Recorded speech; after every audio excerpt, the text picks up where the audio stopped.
भाई जिंदगी जीना है तो हंसकर जियो भाई। हाथ पैर चला गया तो क्या है भाई, मैं जिंदा हूँ अभी, कुछ करना जहाँ को चाहता डोनेट हूँ। पे लगी खाए दो अमा अकाउंट फोन पे नंबर नंबर तो ले बई लay दाड़े गया दाड़ेया स्कैनर ही एम दाड़े चेदा से अडी आमा उनका नंबर चलाना से तो कुछ ती जगह तहन तुलु ओड़ा को दुड़ुब कना उनको दो नोवा गे संदेश मा को आपे दो नोवा बो धरती रे जिंदगी दो माने जीवे तहन बोरगी बन जहां बो कमी इंटरनेशनल दाड़ाम मैंने कदा हो इंटरनेशनल पूरा साइकिल ते मारंग गुठे निया के आदास ताहेना जो बोले आमा कुकमु पुरुक तम निया एएनएच न्यूज बिहार तला खनम को सगुन दराम आर हों लहाते लेका गे नवा पे नेला कदिया जो बोले झारखंड खन ऑल इंडिया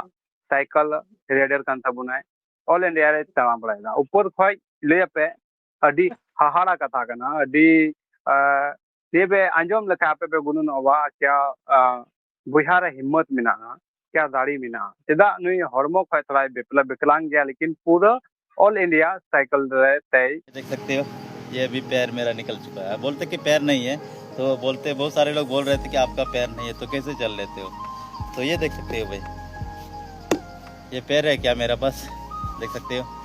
दाड़ाओ कदाय अदो ओका कोरे मिनाया ओका जगह रे मिनाया पूरा उन डिटेल उन हतावा अनुया मकसद चे कना निया साइकिल ते दाड़ा लगी नियते चे उद्देश्य जो समाज रे आयमा कना कुली कुकली तहन तलंगा तहन तबुना तो आपे निये चैनल बना हुआ तहन पे वीडियो जरा शेयर पे मरा रे बुया संजू टुडू निया निया एनएच न्यूज बिहार तला दुलर अतंग दरा में जतो को जोहार इंग सजुल टुडू इन दो झारखंड हजारीबाग डिस्ट्रिक्ट और मिटन प्रखंड टाटेज एरिया और मिटे कटीमटी अतु हटवे अतु को इन बिलोंग है। अच्छा मिटे नेल नामना बुया जो बोले आम हरमो को हम अडी नाचार गितालंगा और चिकाते निया साइकिल ट्रैवल दम कोशिश किया चिकाम गुनुन किया निया अडी गुनुन कथा कान गया नोआ दो जाय को मेन लेका इंग मतलब जहाना गे मिटेन दाड़ान अडी नपाई बुझेवा और पूरा भारत दिसोम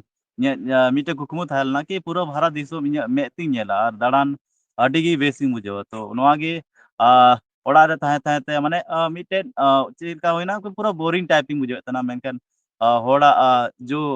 साइड रे जो फीलिंग मतलब होड़ा जो रोड मतलब अड़ांग जे जहाना को रोड तना तो इnya मोने रे मतलब दिल रे लगा कान देना माने इnya माने खुद मोजते रिस्पेक्ट बन नाम तना और ये सोच के कुछ चलो कुछ अलग ही करते हैं और इंडिया के लिए कुछ करते हैं तो ओनागिन सोच के कि होड़ मिटे मोटिवेट कहते ऑल इंडिया साइकिल राइडिंग उडुक कना।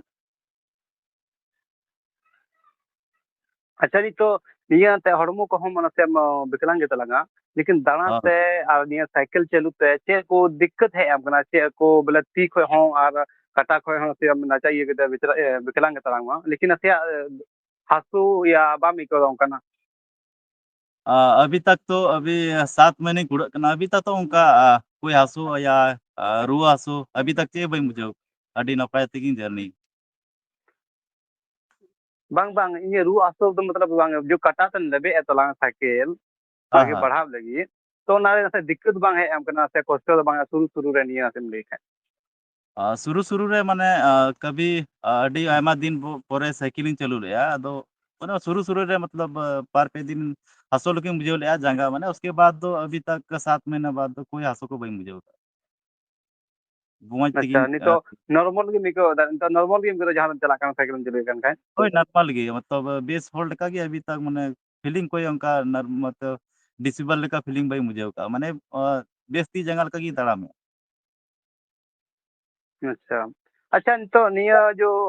उद्देश्य आमा चे कना बोले दाना ते समाज रे चे मैसेज चला कना आम को नेले मिया सोशल मीडिया रे फेसबुक रे यूट्यूब रे तो उनको को गुण रे चे लका हजु कना आमा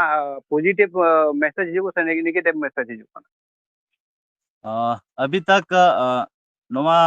अभी मैंने या एमपी रे तो अडी आयमा जगह दाना के तो अभी तक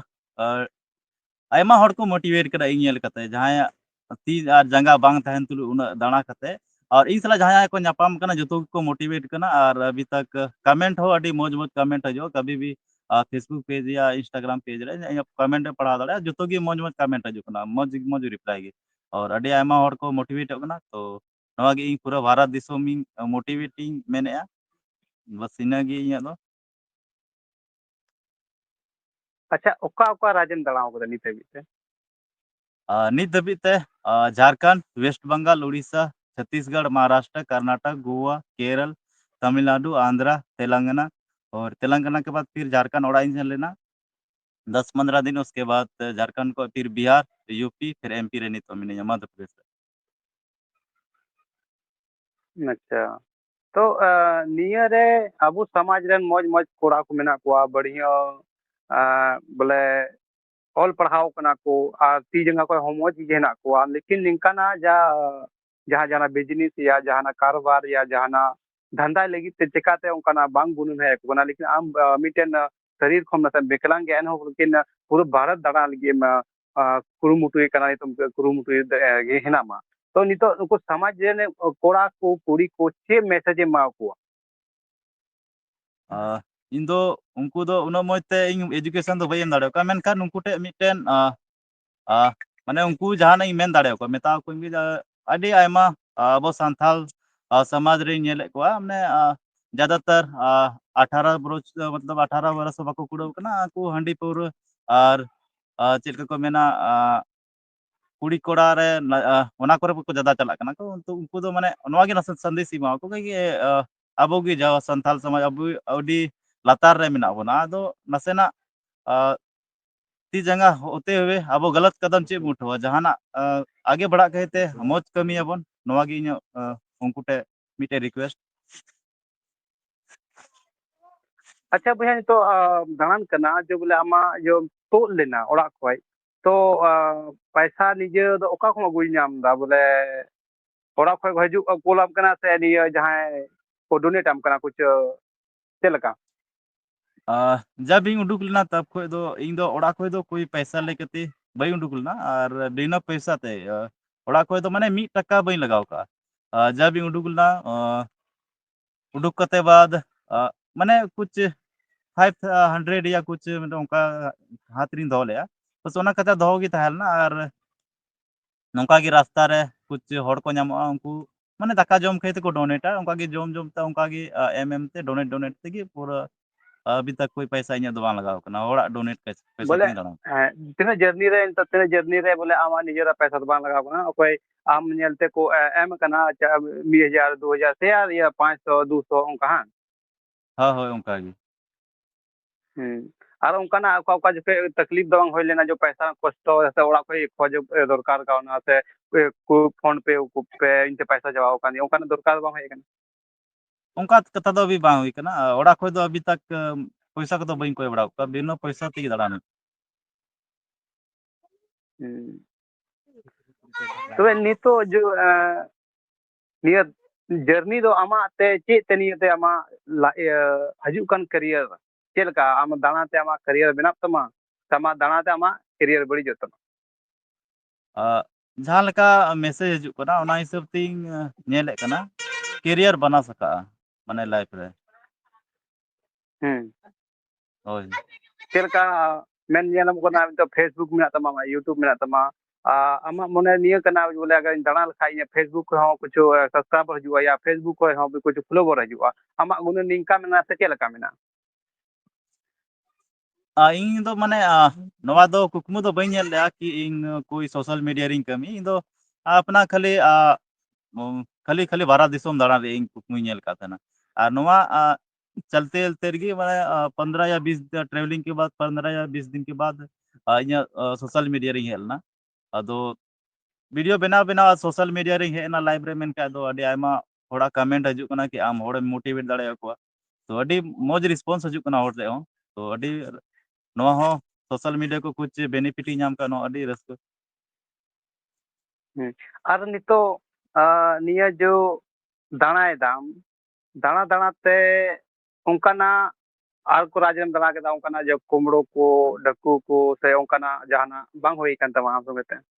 अभी तक तो नाक तो बांग हुई कना अभी पूरा सेफ गिन दाड़ाव का बका तो नेलो अथर का दो चला खाय अनजाना हर का दो मोबाइल को का दो साइकिल को माला गाना कथा होई दड़िया कना होय उनका ᱚᱱᱠᱟ ᱦᱩᱭᱩᱜ ᱠᱟᱱ ᱜᱮᱭᱟ ᱟᱫᱚ ᱤᱧ ᱥᱟᱶᱛᱮ ᱟᱹᱵᱤ ᱛक ᱵᱟᱝ ᱦᱩᱭ ᱠᱟᱱᱟ ᱪᱮᱫ ᱵᱟᱝ ᱦᱩᱭ ᱠᱟᱱᱟ अच्छा निजेरतेम दकायदा से बांग कुछ गोर आफने काम लेकान को साइकिल को दड़ायदा कुछ पैदल तो को दड़ायदा उनकान कोई हड़ी कुलिउ का को आदो दका अतु दो चेलका आम निजेरतेम दकायदा ओका चुके दो अभी तो निजर तो चेद बइन दका उतु बड़ाय उनका होटल करे गिन जम बड़ाय इन दो नवा दो होटल को मिटे नाटक करे टाइम हो पूछा और मतलब आयमा टाइम बंचा और दका को निजरतेम दकाय मेन का कुछ 1-2 घंटा टाइम चबा अच्छा संगे संगे ते आम दड़ान कना बोले ओका चो दा हेज लेन खाय आम दो ओकारेम उमुलोआ निया से बांग दिक्कत को इन ठे अभी तक दा हजू का दो इन ठे मतलब सुविधा मेना गी रेनकोट और छाता वगैरह हेना गया ओना कोते बंचा हुआ बाकी बाद जहाँ रे दा माने ज़्यादा हुए का जहाँ बस स्टॉप या जहाँ जगह रे उनका रुको कते ही उमुल अच्छा तो नितो आम ये जगह जगह रेम तहन कना से आम अnyel हो nyel का ताम गया आम ओड़ा को इदी बड़ा का मिया और दका को जम चो का मिया उनको को अरे आमा दो वीडियो को nyel तमा अरे रेस्पॉन्स बढ़िया हिजुआ निये बारते आम उनको के चे को संदेश माओ को इन दो नुकु दो उनका के संदेश सीमा को कि आपे उनका के सपोर्टिंग पे और नौका पे सपोर्टिंग का नमस्ते का ला से और इंगा मने रस्कई बुझेवा कि ला से तड़ाम लगे नौका सपोर्टिंग जाम का और ये तो जो आम वो लगी चाहे को डोनेट को लगी खाए दो आमा अकाउंट फोन पे नंबर हम ले दाड़े गया फोन पे नंबर दो बसे आमा nyel बई पे हाँ फोन पे नंबर तो बई ले दाड़े स्कैनर ही एम दाड़े चदा से अडी आमा उनका नंबर चलाना से तो कुछ कुछ हड़ को परेशान करना बार बार को कॉला तो इन जर्नी थोड़ा प्रॉब्लम हो स्कैनर ही एम दाड़े हाँ ठीक है और जितना भी nyel ये होड़ा ना पे मा nyel पे नोडे नुई बुहा संजू टुडू nyel पे तीन नापाय तीन बढ़िया हुदिस तीन बोले आज शरीर खो होय नसे नाचार किताबुना लेकिन एन हो बोले पूरे भारत साइकिल ते दड़ाना कुरुमुटु एदा कुरुमुटु कान गया नियते आयमा लेकन अबे समाज रेन होड़ समाज रेन कुड़ी कोड़ा आयमा लेका सिखनेत पे नाम दड़या आपे ठे मौज ती जगह मेना मौज काटा कटु मेना तपेया लेकिन आपे उनका चिदा कदम बाबे उठो जे आपे भविष्य बना हजू कान भविष्य बना और अब समाज तला कुड़ी कोड़ा आयमा लेकान गलत कदम को रकाब दा लेकिन नुई बया लेकिन आया मेद से दिसम में nyel मोने men nyel kana मायल पे आपे हो उनका जहां गुणन पे जहां आपे हुदिस पे जो बोले नुई संजू टुडू लेका तेगे जहां कारबार या जहां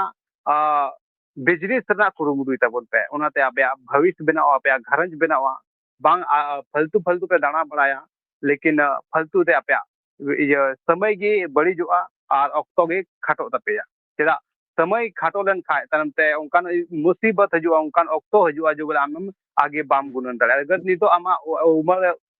15-20 महीना में तो निये आम कमी लगे अड़ी बढ़िया इनते उम्र कना और उना हिसाब ते आम कमी लखाय दो हजू कान भविष्य आम बनाव दाड़ा अच्छा मुचर मुचर रे अब समाज रे चे संदेश माओ को इन दो नवा अबो संताल समाज रे नवा की संदेश सीमा को कि ती जगह तहन तुलु अकुआ कुकमु कुकमु को माने को दो का ये माने अपना जो अपना सपना माने दो का को लेकिन हम ती जगह तहन तुलु ओड़ार को दुड़ु कना उनको दो नवा की संदेश सीमा को आपे दो नवा अबो धरती रे जिंदगी दो माने जीवे तहन बोरगी बन जहां बो कमी दाड़ा और नौका दुड़ु बन तहन का टाइम बड़ा ये पे टाइम सेकंड सेकंड रे बढ़ता बड़ा कना तो नवागी मा को उनको दो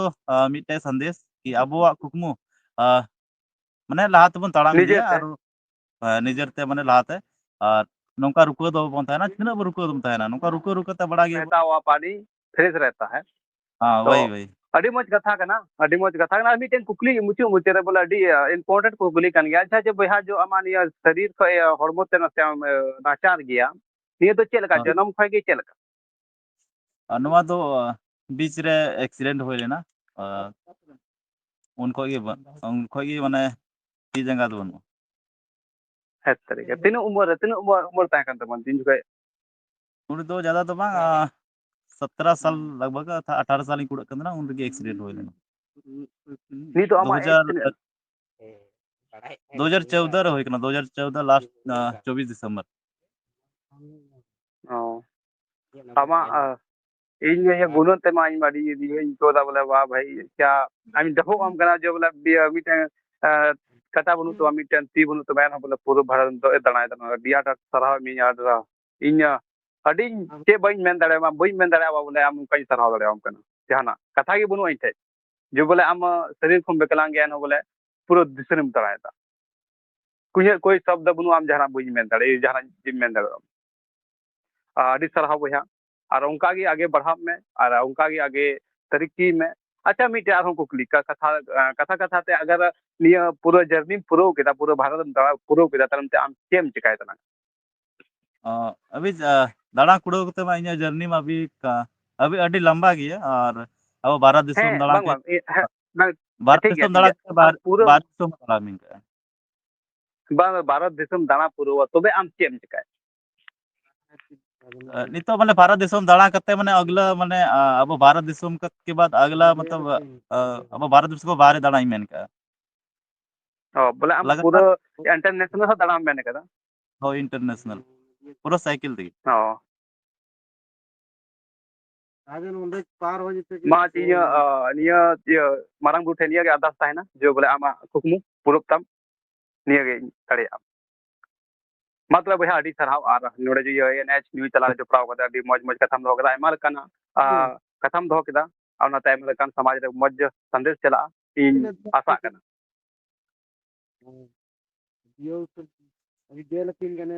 हम तो भैया जोहार गे है तो जोहार गे